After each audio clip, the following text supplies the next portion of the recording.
ఇది NH65 Mumbai highway. ఈ ముంబై హైవేకి ఫస్ట్ బిట్ మనకు 3 acres 20 గుంట ల్యాండ్ సేల్కి వచ్చింది. డైరెక్ట్ ఫార్మర్ దగ్గర ఉంది. ఏదో అనిపిస్తుంది ఇది NH65 ముంబై హైవే. మనకి ఏంటంటే బిఫోర్ జైరాబాద్. మనకి ఇది ఫస్ట్ గేటు, ఇది సెకండ్ గేటు. ఈ ల్యాండ్కి ఏంటంటే 2 గేట్లు ఉంటాయి. మనకు 2 బోర్వెల్స్ ఉన్నాయి. మనకు 1000 మ్యాంగో ట్రీస్ ఉన్నాయి. 1000 వరకు మ్యాంగో ట్రీస్ ఉన్నాయి. 500 వరకు మనకు జామా గువా ట్రీస్ ఉన్నాయి. మనకు 2 బోర్వెల్స్ ఉన్నాయి. మనకు 10 years ఓల్డ్ మ్యాంగో ఫామ్ ఉంది.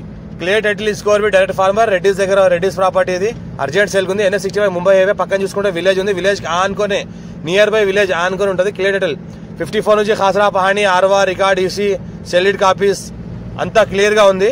మనకి ఇంకోటి చూసుకుంటే ఇది హైదరాబాద్ నుంచి మనకు జైరాబాద్ వస్తుంటే రైట్ సైడ్ లో ఉంటుంది. జైరాబాద్ నుంచి హైదరాబాద్ వెళ్తుంటే లెఫ్ట్ సైడ్ లో ఉంటుంది. మంచి రోడ్ ఫేజ్ ఉంటుంది. మన దగ్గర ఒక 460 ఫీట్ల వరకు రోడ్ ఫేజ్ ఉంటుంది. 3 ఎకరాల 20 గుంటల ల్యాండ్ ఉంది సేల్ కి. ఇది 4 CR పర్ ఎకర్ చెప్తున్నారు. లైట్ గా నెగోషియబుల్ అయ్యే అవకాశం ఉంది. మనకు 10 years ఓల్డ్ మ్యాంగో ఫార్మ్స్ ఉన్నాయి. మనకు 10 years ఓల్డ్ మనకు జామా చెట్లు ఉన్నాయి. 2 బోర్వెల్స్ ఉన్నాయి. Clear property. మనకు రోడ్ ఫేజ్ కూడా బాగుంది. ఇంకోటి పక్కన చూస్తుంటే మొత్తం చుట్టుపక్కల మొత్తం ఫామ్ హౌస్ లో ఉన్నాయి. మన కమర్షియల్ ధాబాలు ఉన్నాయి. పక్కన వెంచర్ అటాచ్ లో వెంచర్లు ఉన్నాయి. పక్కన ఏంటంటే మనకు విలేజ్ ఆనుకొని ఉంటుంది. విలేజ్ జస్ట్ ఇక్కడ నుంచి ఒక ½ కిలోమీటర్ డిస్టెన్స్ లో ఉంటుంది. మనకు కంకోల్ టోల్ ప్లాజా అయితే ఉందో కంకోల్ టోల్ ప్లాజా దాటాగానే నెక్స్ట్ విలేజ్ ఇదే. ఈ విలేజ్ లోనే మనకు ఫామ్ హౌస్ ఉంటుంది. Urgent sell direct farmer. మా ఛానల్ ని ఫస్ట్ టైం విజిట్ చేసిన సబ్స్క్రైబ్ చేసుకోండి. మీ ఫ్రెండ్స్ కూడా షేర్ చేయండి. లో కాస్ట్ వీడియోస్ పెడతా ఉంటాను, చూస్తూ ఉండండి. క్లియర్ టైటిల్ ప్రాపర్టీస్ ఉన్నాయి. అన్ని డైరెక్ట్ ఓనర్ దగ్గర కాంటాక్ట్ ఉన్నాయి. స్క్వేర్ బిట్ డైరెక్ట్ ఫార్మర్. అర్జెంట్ సేల్ కూడా ప్రాపర్టీ ఇది.